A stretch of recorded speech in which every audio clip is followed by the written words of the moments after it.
আপনারা জানেন আমরা আজকে এখানে কেন উপস্থিত হয়েছি? টাকা দিয়ে চলেন, আমার ট্যাক্স দিয়ে চলেন, আর আপনি আমাকে চোখেন নেন। কত বড় স্পর্ধা আপনার, আপনার কত বড় সাহস! আমার টাকা আপনার ছেলে চলে আপনাকে ঠিকাদারের মাধ্যমে। তাই আমরা সরকারকে বারবার জানান দিয়েছি যে আমাদের এই ঠিকাদার বাতিল করবো স্ব প্রতিষ্ঠানে আত্মীয়তা করার জন্য, কিন্তু সরকার আমাদের এই দাবিটি বারবার বলেছেন।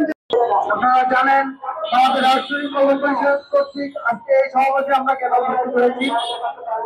আমরা সরকারের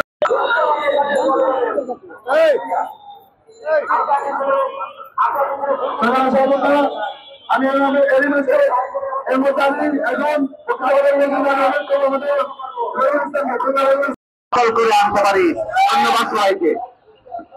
সংগ্রামের সাথে বন্ধুগণ, আমাদের খুলনা জেলার প্রতিনিধি জনাব